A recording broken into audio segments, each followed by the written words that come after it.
Where is everybody?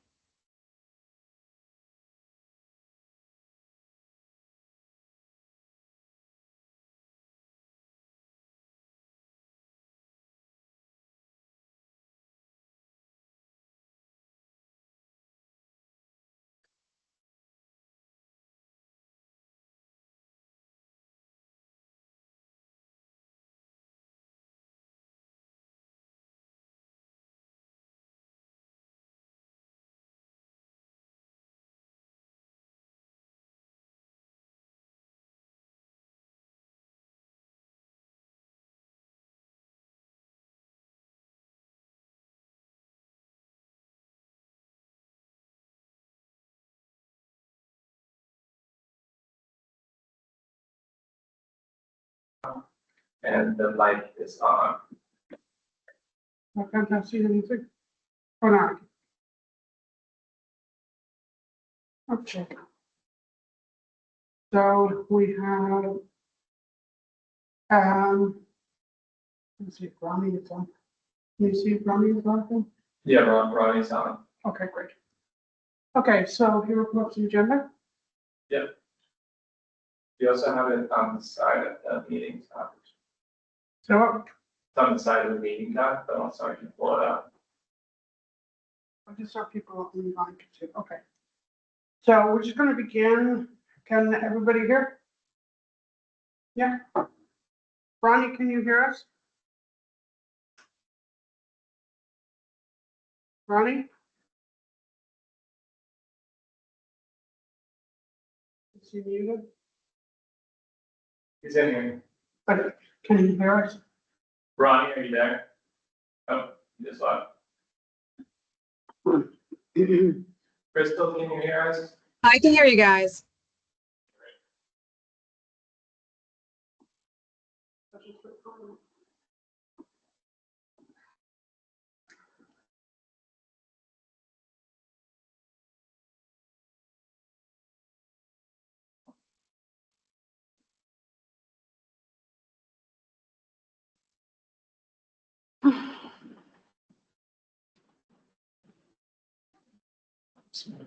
Yeah.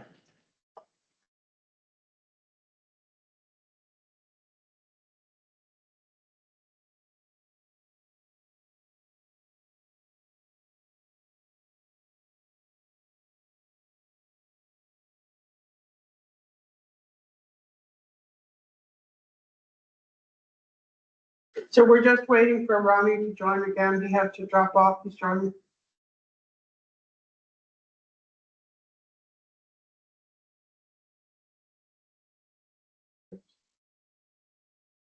Ronnie, can you hear us?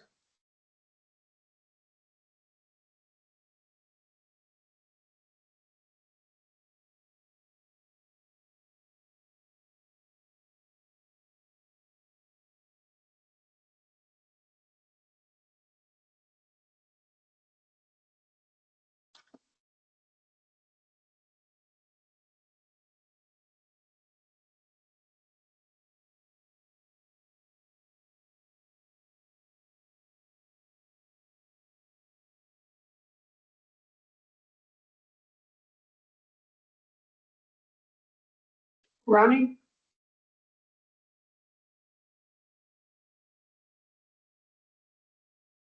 I mean, my computer is having issues.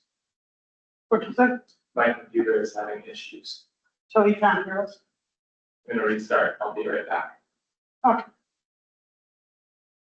Well, I'll start with roll call. I'm gonna check Ronnie in.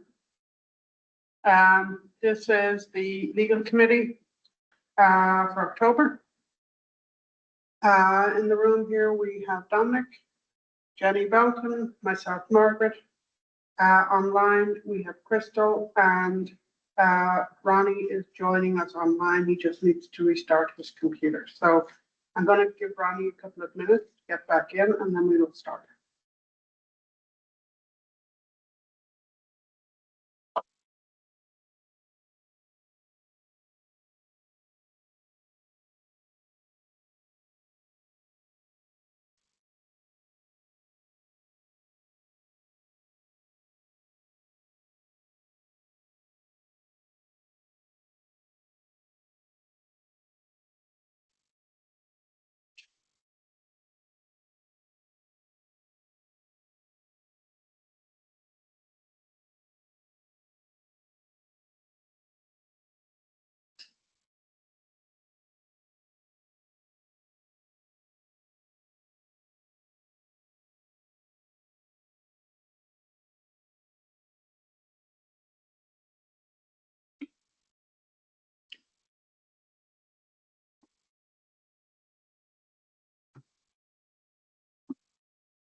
But there's stuff you know, have to bring up, you know, speaking of code for short-term rentals.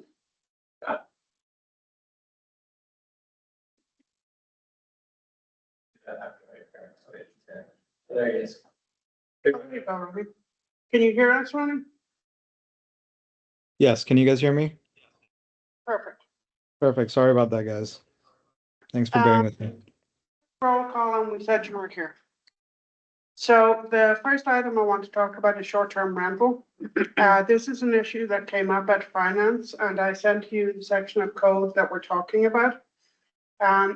So currently, in the code, any person who owns a dwelling unit in the city of Hudson and resides in it at least 50 days a year may operate it as a short-term rental unit for up to a maximum of 60 days per calendar year. So what we were discussing was, and this has come up with people who are in this situation, extending the number of days that an individual could rent their property to 120, which is not atypical. A couple of advantages to that. To the property owner, homeowner, it would be increased revenue. To the city, it would be increased lodging tax, would provide alternatives for visitors who are not going to be staying at the very expensive hotels that we have right now. It does not have any negative impact in terms of availability of long-term rentals, because by definition, since these are properties where people live in Hudson part of the year, they would never be long-term rentals anyway. So we wanted to finance legal to take a look at this. So I'm open to questions, comments before we send it to the full council. Ronnie, any comments? You're on mute. Yeah, I guess so. I understand. I understand that this came about from a few residents who emailed us trying to have us look at this. And my understanding of the original intent of the short-term rental law is that, it forces people to make that decision. Does it make sense to own a home where you live, such a short time of that year? So that's my understanding of that law, and they're supposed to make that financial decision based on their, how many days they're living in Hudson, and is it worth more to just rent the property out and then they, full term or long term, I should say, or does it make sense for them to use it as like a, weekend or summer home or whatever months of the year that they need to live at? That's how I understand this law, and changing it to allow it to be rented for a longer period of time, I think goes against the intent of the law, which was to put more houses back on the market for the long term.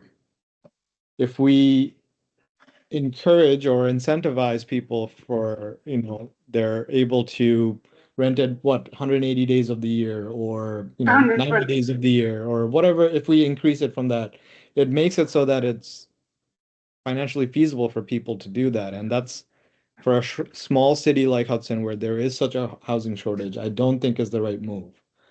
And I understand the plea of the person that they're trying to, make choices that they, whether they want to keep the property here, whether they want to be in the community or go where their jobs are. And I think the intent of the law is pretty clear. What the outcomes should be. That's my opinion. I don't know if I'm conveying it in the best possible way, but I'm trying to be cautious about how I word things here. I see what your point is, that this person,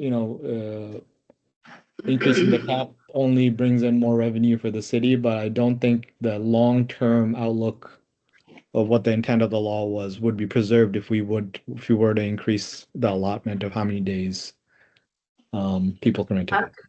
I'm going to make another argument. Sure. That if, a lot of people, their circumstances change. They may have bought the home with the intent of living there full time. They might have an apartment somewhere else where another job is, and their intent was to go there a day a week and stay there and come back. But if your circumstances change somehow, and you want to keep the home that you intended to be your forever home, and your circumstance, it may change again, and you may be able to do that. Letting people have the option to do that is kind. The other thing is, if people are forced out of their homes that they bought, because they can't afford the upkeep, and they sell them, the environment that we're in right now is one that, a lot of LLCs are buying up homes here and they're renting at a premium. So it really, I don't know that it really helps our housing crisis. I want to make a comment to the changing circumstances situation. So the example that Jenny gave of somebody who intended to spend most of the time here and perhaps 1 day or 2 days a week at an office somewhere else and work remotely the rest of the time. So I have a number of colleagues who were doing that at the company I previously worked for. And this month they announced that everybody has to be in the office 4 days a week. Gave them 1 month to get their act together to come in. They had been allowing people to work remotely or to come into the office once a week. Now, if you live within 20 miles, if you have an address within 20 miles of either of the offices, you must be in the office 4 days a week.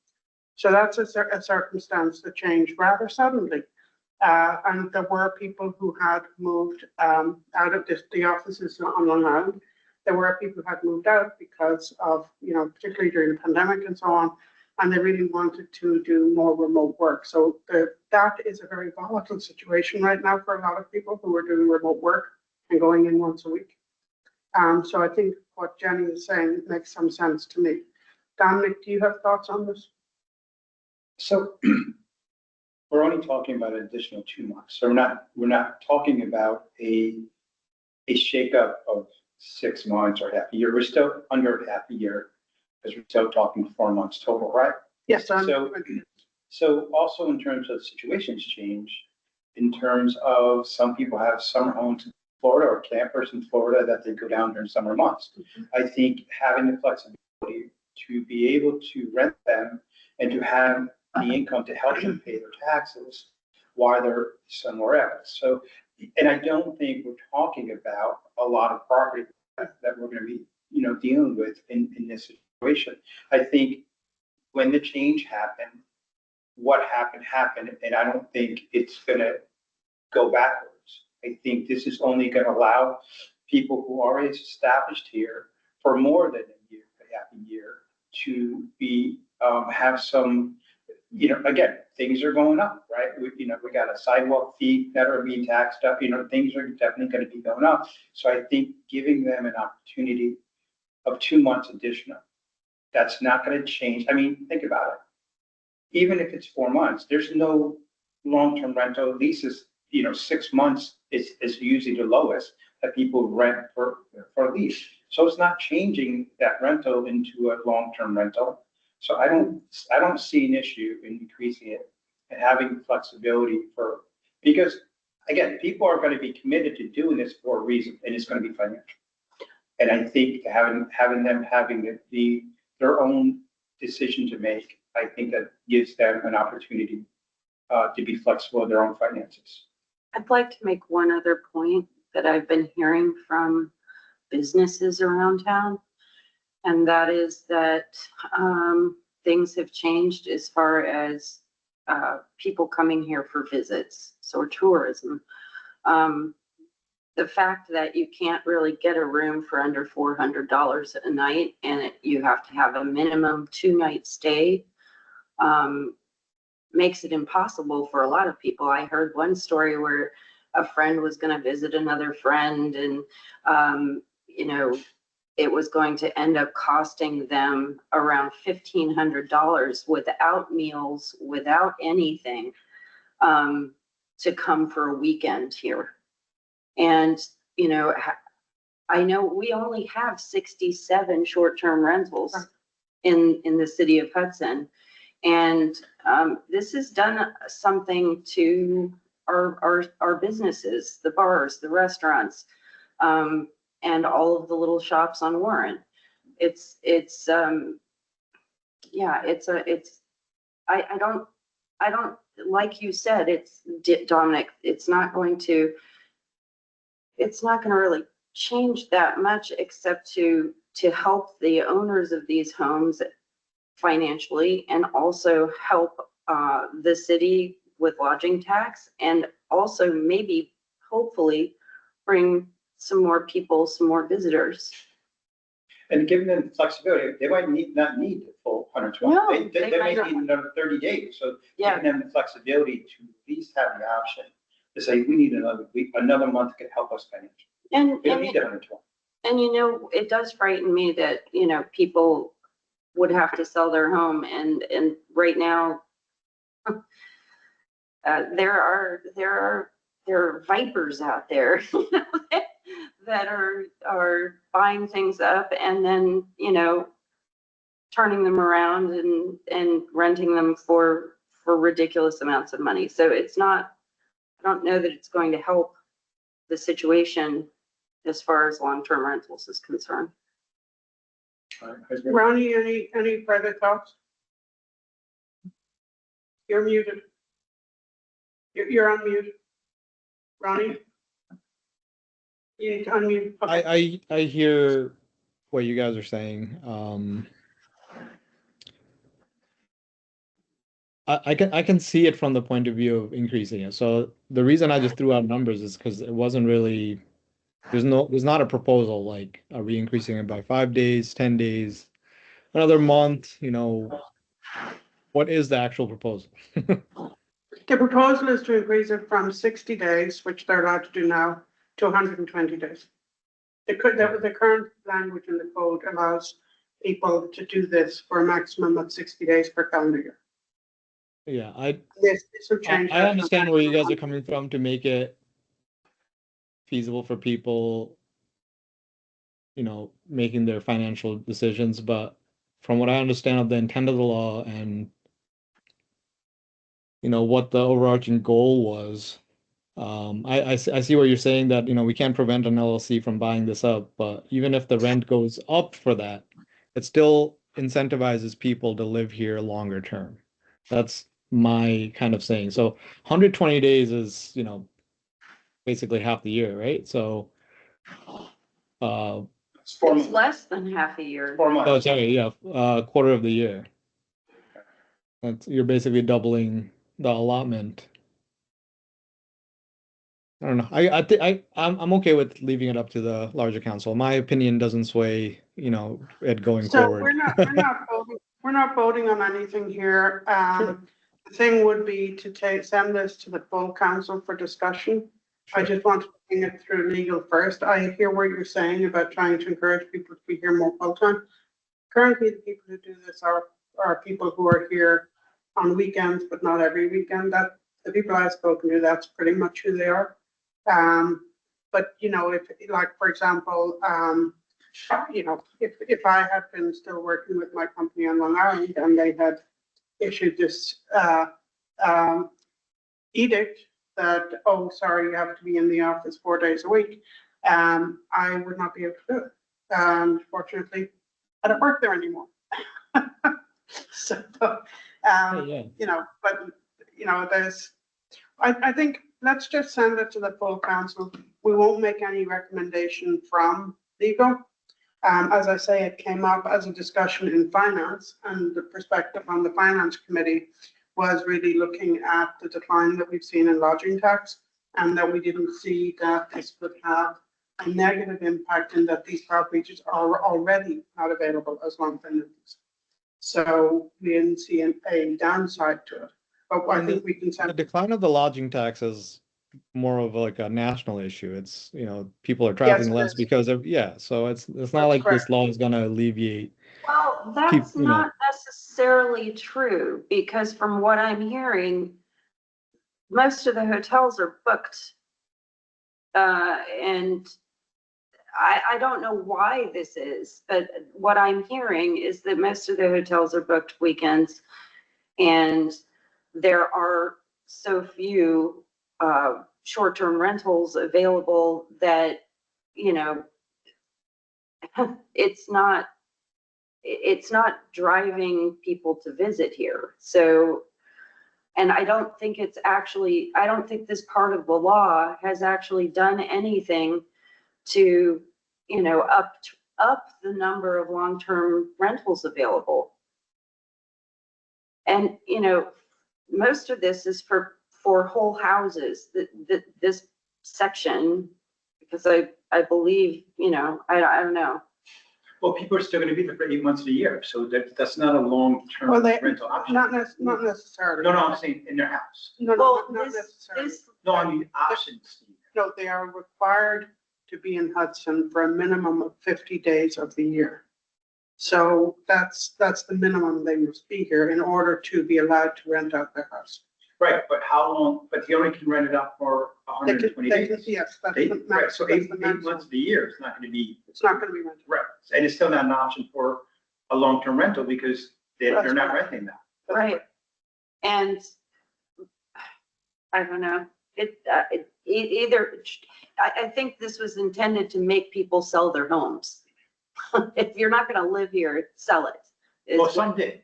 that is, Yeah, that was the intent of the law. And Some did, and I don't think it changed, But no, I agree. it didn't change our housing problem.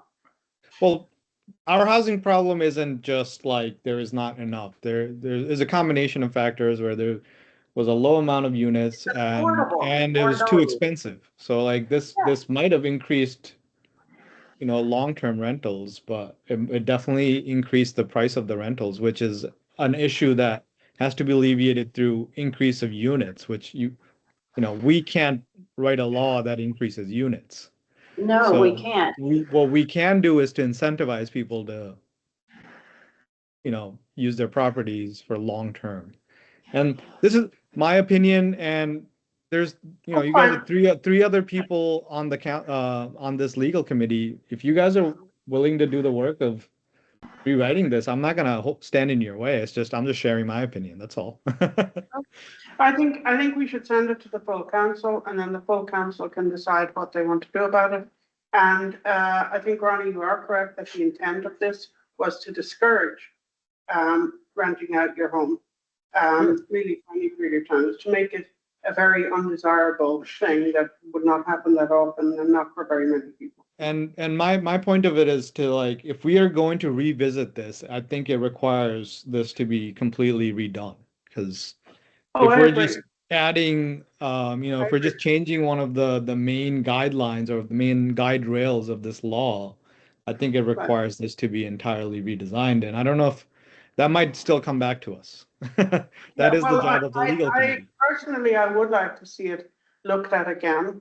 Yeah. And I would like to see it looked at from the perspective of regulating short-term rentals to set a maximum number that are permissible within, that could be registered and permissible within the city, and then regulate where, what percentage in any particular part of the city can have short-term rentals. Geographic. Set a Sure. cap geographically. And so on. That's how I would have approached it. That's what I would think would be a better solution than this, because this doesn't affix a maximum number. If all the houses in the city are being rented out for, No, you're correct. 60 days, it doesn't really change. It definitely changes the character of the city, and that is, something that is upon us to. No, I hear you.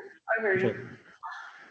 But yeah, I mean, I do think we should revisit it, but I think it's a bigger question. And since we were just looking at things in finance from the perspective of looking at the declining revenues, we're looking at this and thinking, well, there are some people who would like to be able to rent for more than 60 days a year. And what if we were to give them some flexibility, and that would also benefit us? We were looking at it purely from a financial perspective. I think Right. we can send it to the full council without a recommendation and say this is coming out of finance, was discussed by legal, varying opinions, and that the full council look at it. Yeah, and I mean, as far as the declining revenues from lodging, and you know that's even a bigger monster to try to tackle because you know it's a folly to rely so much on tourism. Any city that relies so heavily on tourism is like destined to fail at one point or another, or just complete like decimated by one public opinion change. You know, as Hudson is the it place to visit right now, but 2 years from now it might not be. So like those are bigger questions that really the comprehensive plan should be used as a guideline for answering. We have to, and that's kind of what the next generation of lawmakers and executives are thinking about changing, and how do we change that? And it is a bigger question to, Mhm. yeah, It's a very hard question to tackle too. yeah. We need fresh eyes on it for sure. Yeah.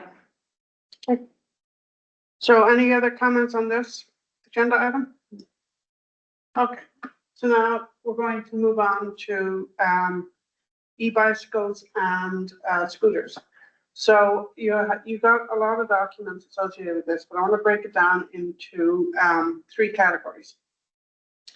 So as you recall, at the informal meeting, I think it was in August, I had brought up to Captain Miller the issue of safety and e-bikes, particularly around the school and in the 5th ward. And he indicated, yes, there's also down around First Street at the other end of town.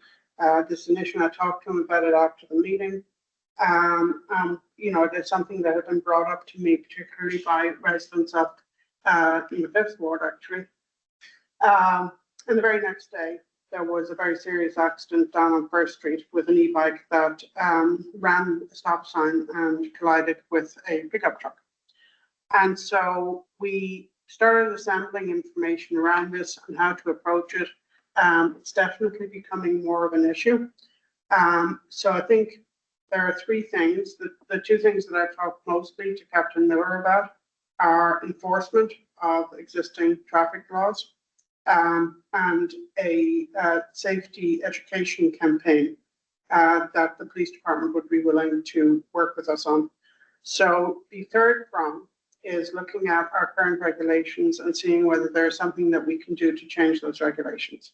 So there's a set of documents that Crystal had looked at other municipalities and what they have in place. So we're going to walk through those. There are a couple of themes that come out. One of them that came up, which Linda Femhub actually sent to us, around legislation to register bikes. And Crystal, I'm not sure e-bikes. I'm not sure whether that has actually gone through, but whether that was passed in Albany or whether that's still. And it applies only to cities of over 1 million people. But we could adopt that. Municipalities are allowed to adopt. One possibility is requiring the registration of e-bikes and e-scooters. That has Dominic brought up the point in discussion with him that if they have to register, that would be a point of contact where you could do hand out safety information and so forth. For doing a safety campaign, one of the challenges is finding connecting points so that you can get the information out. So we need to think about how we could change our own local laws to have more a safer environment. Working with police department to then enforce the traffic laws with regard to not just, I would say, e-bikes, but also bikes, and then a safety campaign. So I'm going to start with Crystal. Jenny also put together a document with links to various useful sites that she's going to walk us through.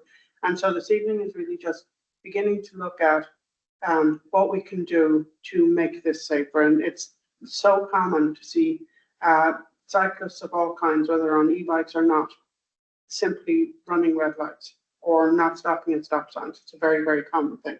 And that would be the enforcement side of it, I see.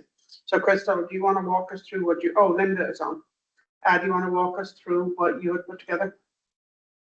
Sure. So the state law has your minimum requirements when it comes to e-bikes. And those are that you've got to be 16 years old to operate one. You cannot operate them on sidewalks unless the local municipality has allowed for that. That you need to ride them essentially single file when you're riding them on the road. They can only be ridden on streets that are 30 miles per hour or less. You cannot have anyone under, essentially you can't have babies. Anyone under 1 year of age cannot be a passenger. And then anyone between 1 year of age and 5 years of age has to wear a helmet. These are pretty minimal requirements. DWI laws, there is really the DWI statute itself wouldn't apply. There is DWI language in the e-bikes state law. However, it really is only going to be enforceable if there is a crash involved. So again, these are pretty minimal requirements. You do have your 3 classifications of e-bikes. The first one involves class 1 is if you're pedaling, it then has an assist, and the assist turns off at 20 miles per hour. The second one, there's no pedaling needed. It will automatically the motor or the motor will automatically be on up to 20 miles per hour. And then the third class is for a faster bike, and that's really only allowed in cities that are over 1 million in population. You're looking at that in New York City. The other thing too is for shared services. So shared bike programs for electric bikes, they have to be specifically authorized by the municipality. They are not automatically allowed as of right. So there has to be legislation that actually adopts that. And most municipalities that have adopted it have gone through a licensing procedure for it and have a lot of regulations that go into play with it. I took a sampling of various communities that have adopted in some form regulations for electronic bikes. New York State Legislature has allowed for local municipalities to adopt time, place, and manner regulations. For the most part, most of these regulations reiterate the minimum requirements in the state law, and then they add to it. A common theme, for example, Kingston. They have regulations that you cannot ride them while intoxicated. You cannot use a phone while you're on it. You can only have headphones in one ear. You have to have a headlight when, during dusk and, nighttime hours, and it's either an hour or half an hour before dusk and dawn. You have to wear helmets for all ages. No passengers. Not allowed to have any passengers, regardless of age. And they specifically say that all traffic control signals and devices have to be followed. I'd say Kingston was the most robust, I would say. And then you've got, the other municipalities, for the most part, they're all requiring helmets. Some of them are saying no passengers. Some of them are saying, passengers if they're wearing helmets. Some of them are saying if you have young passengers, they have to have some sort of restraining ability to be restrained onto it, like a belted option or some sort of restraint while they're on it. And some also reduce the speed as well. So I've saw that like Croton on the Hudson had it so that you can't go over 15 miles per hour, as did Orchard Park. So this is the general theme that I'm seeing among the different municipalities. Some, like, the County of Albany did a broad law for the entire county, and it really was just requiring helmets. Helmets are a theme for most of these laws. The only one that really limited the helmet was Croton on the Hudson, where it said that helmets were only required for 16 and 17-year-olds. Everyone else required it across the board, regardless of your age. But these are the types of regulations that are currently being reviewed and adopted by municipalities. So thoughts on what we should do here with regard to regulations? How do we feel about did you- requiring that e-bikes be registered? Did you want to have Jenny summarize her findings, or should we just?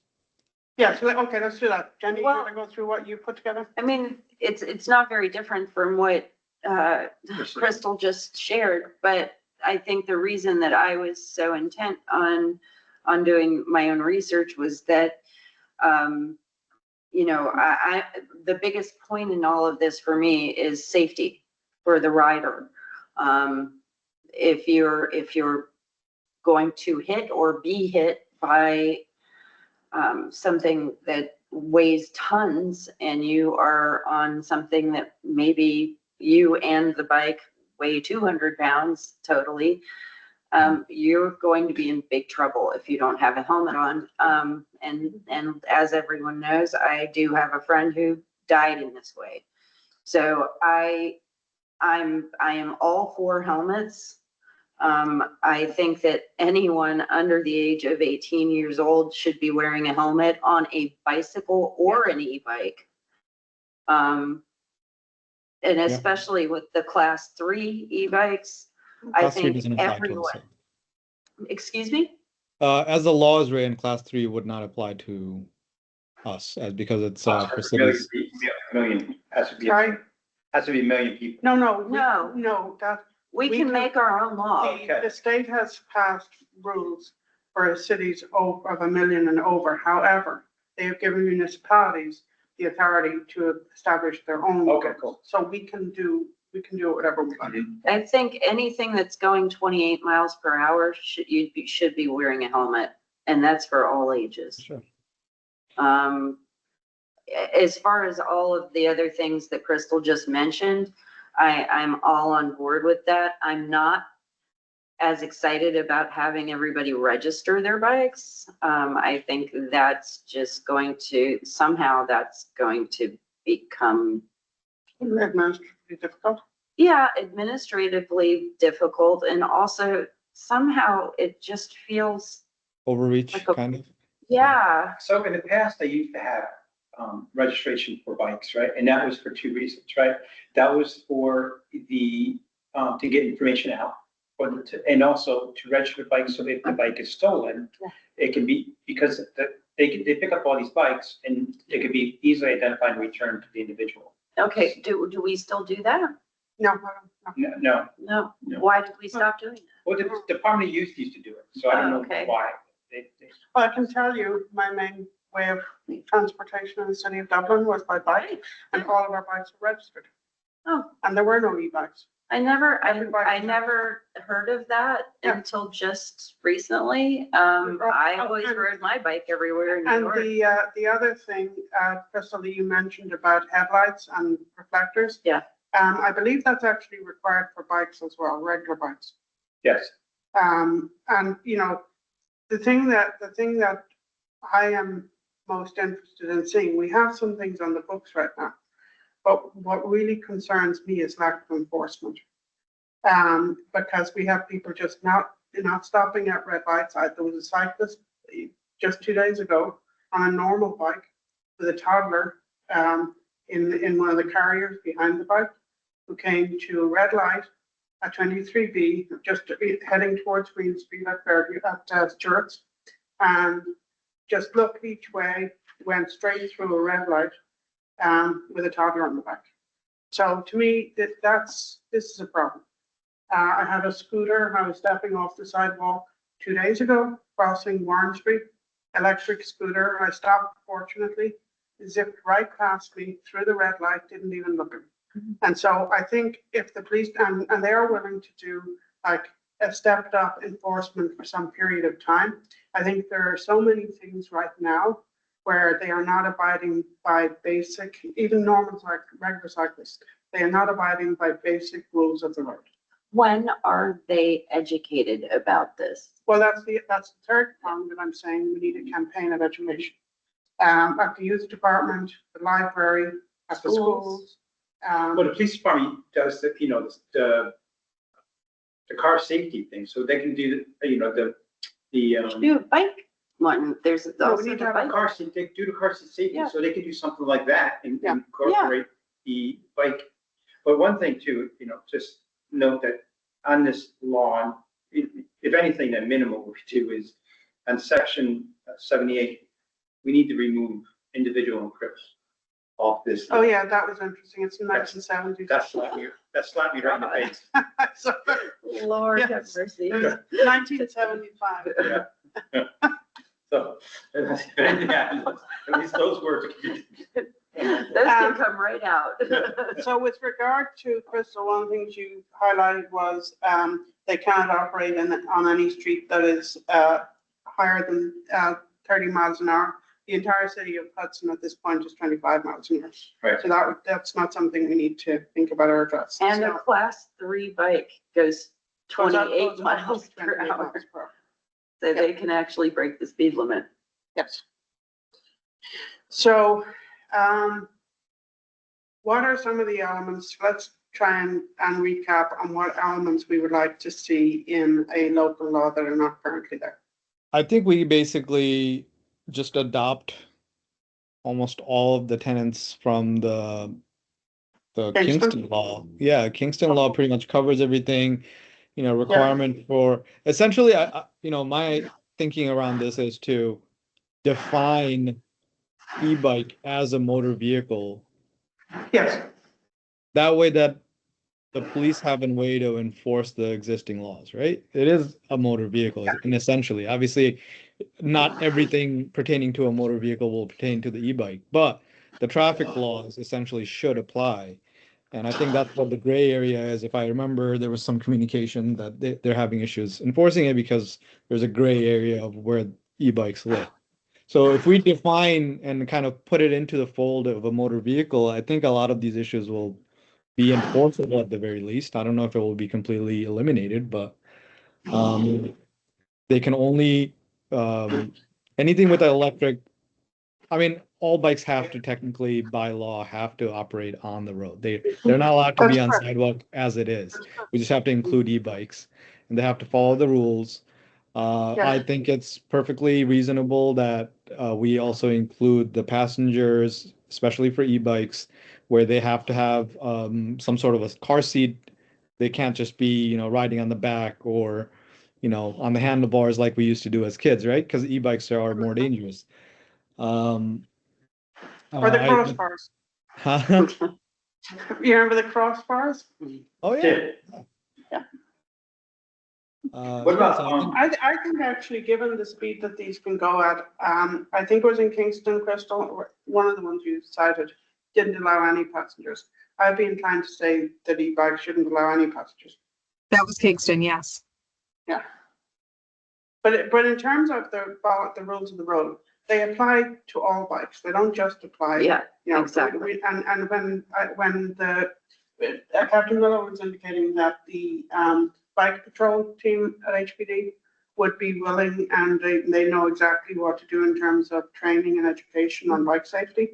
So that would be the obvious team to have work on this. And then pretty much anyone at HPD should be able to enforce the rules of the road. I think it's a pretty big question to ask is, does the City of Hudson Police Department have access to e-bikes? Because Yes, if we they follow- do. they do. I think they Okay, do. so they I can think at they least do. keep up with it. They wouldn't be pedaling behind bikes going 30 miles an hour, right? So Yeah, but actually a regular patrol car could enforce these rules. Doesn't have to come down to the bike patrol people enforcing them. I mean, for example, that includes an person who element ran of the danger. You wouldn't person- want a car going after a bike, and then you, uh, if you can avoid Yeah, it, but- at least. yeah, no, that's fair. That's fair. But that person who ran the light at Stewart's should have been Yeah. pulled over if there'd been a police car there. Sure. And that you should be getting tickets if you do not have reflectors and if you don't have lamps. I think the goal is to put the laws in place to prevent, the stuff that's going on, because right now, like the police say, we have nothing. So putting laws to prevent these things, so there can be some kind of enforcement. So now people are gonna be knowledgeable that there's consequence if they don't do A, B, and C. But without the education, Right, I agree. then it means It's nothing. gotta be constant education, Yeah. It should be part of whatever safety is out there. I mean, they got the night out. That'll be a great opportunity Yeah. to do the night out at the waterfront. And the co-op at the youth center, Yeah, you know, absolutely. like Yeah. it should be, we Yeah, should that have, was. we should have posters that can Yes. be put up in the schools, at the co-op, Yeah. wherever, Mhm. at the library, wherever kids gather. And there's already a lot of educational materials out there. We don't have to reinvent. Yeah, No, when I did my bike safety for cohort, right, I just sent for stuff and they sent me stuff, natural transportation board, sent me Right. stuff, bunch of stuff for free videos and Yeah. things like that. Yeah. great. So, yeah, I think we can get free materials. So, I can work on updating code, modeling it on Kingston for our next meeting. Dominic, would you like to volunteer to take over the Sure. educational piece? and Absolutely. Sure. Looking up materials, and Linda has sent us a couple of things as well. Mhm. So we're not gonna worry about the registration of bikes, you're gonna leave that off? Okay. Yeah. Main advantage of that to me, as I was looking at it, was that would be a touch point where you could provide education and force people to look at what's required, but I get your point. Maybe we could do this stuff. Maybe you can do Have a volunteer sticker. registration, right? Volunteer, because some people might want to have Yeah. it registered, so stolen, if it is stolen. Sure, and where would that be housed? Like, Police department, okay, All you know, it's an index card. Yeah. With a sticker. So the index card is capped. And then they get a sticker on the bike. So if it's found or whatever, they can identify it. that's, none of my registered bikes that were stolen were ever recovered, just saying. They were. Somebody painted them real quick. the e-bikes also should have a sticker on them that, They all have Tell serial me- numbers too. That's the one thing There that has to be e-bikes a have that serial regular number. bikes do not have. The serial number is how it was done on top of. that's not what my point was. Oh. There should be a sticker on the bike that says, what class of bike it Hmm. is. So that it, especially if the rules are different for each class of bike. The rules are mainly different with regard to the speed. Yes. There's one class that can go to 28 miles an hour, That's 3, but that's really the only difference. yes. If we're going to be doing that, I think the only way to alleviate the burden of enforcement would be to have registration. Because at the point of registration, you can classify the bike and put that on the sticker itself. Like this bike is registered for the city of Hudson and is deemed as class this. Otherwise, how can we really mandate people to, put a sticker on there? Because I don't know if manufacturers are made to put any classifications. I think they Stickers are. on there. Are there stickers on there? I I think think that they should have them. I think that they do have them. Well, we can look into it. Yeah, let's look into that because One of the challenges, when I was talking to Captain Miller about this, about the various classes and the different rules, I mean, I think we could go much simpler here and just say, if you're riding your bike unsafely or you don't have a helmet, we're going to pull you over. If you are on an e-bike and we can see that it's an e-bike and you have a passenger, we're going to pull you over. Visually looking at these bikes, so the first two classes, one can, you have to be pedaling to engage the assist. The other one, you don't have to be pedaling to engage the assist. Visually looking at these, it's impossible to tell what class of bike you're looking at. They all look the same. So I think if we just begin with basic, follow the rules of the road, have a helmet. Mhm. And I think the age limit thing, because that, what I noticed up, when I was going around in the summer up in Fifth Ward, up by,